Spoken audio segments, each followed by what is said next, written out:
O Hamas se preparou durante muito tempo, treinando assaltos pelo mar, na terra, fabricando armas e encontrando armas. Também produzindo propaganda, como esse vídeo divulgado nas redes sociais.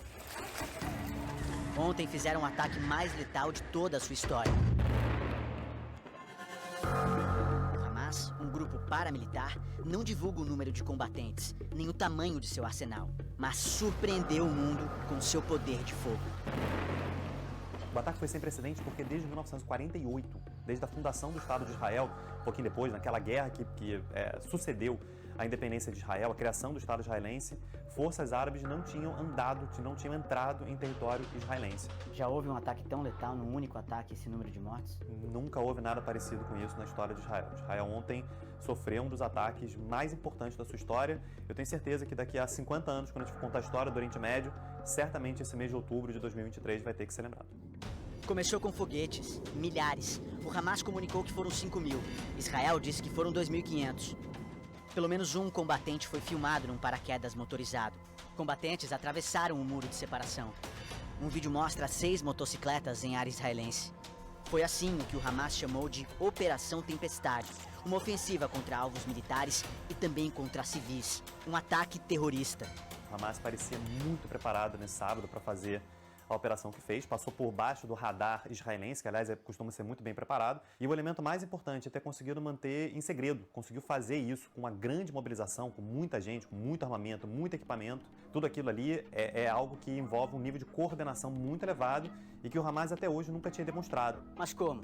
Como o Hamas teve acesso a tantas armas em Gaza, uma área totalmente cercada? A faixa de Gaza é um pequeno território de 41 quilômetros de comprimento e 6 a 12 de largura. Gaza sofre um bloqueio de Israel justamente para impedir o acesso a armas. Ao norte e a leste tem Israel. Ao sudoeste tem o Egito, que se comprometeu a não permitir a entrada de armamento em Gaza. E ao oeste tem o mar. Ali Israel promove um bloqueio marítimo para obstruir o transporte de material bélico. Oficialmente, só o governo do Irã e o Hezbollah, grupo paramilitar que atua no Líbano, apoiam financeiramente e militarmente o Hamas. Mas especialistas acreditam que haja apoio extraoficial.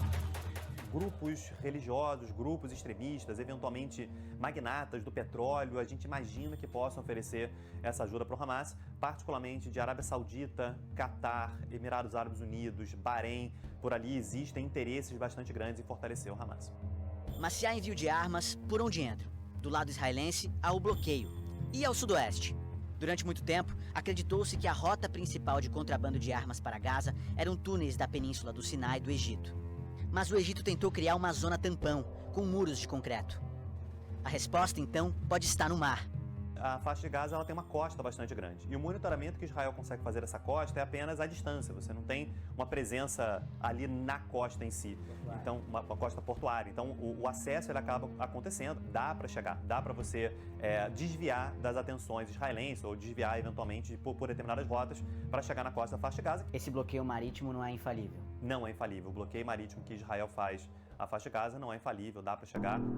Mas o Hamas diz que parte do seu arsenal é produzido internamente. A rede de notícias Al Jazeera obteve com exclusividade para um documentário imagens produzidas pelo Hamas de uma fábrica de foguetes dentro de Gaza. Depois da guerra de 2014, quando Israel bombardeou Gaza, combatentes do Hamas encontraram, no meio dos destroços, mísseis israelenses que não tinham explodido. Recolher e reutilizar esse material era muito arriscado, mas essa foi uma nova fonte de armas para o grupo. E o Hamas não parou por aí. Na busca por arsenal, eles procuraram no fundo do mar.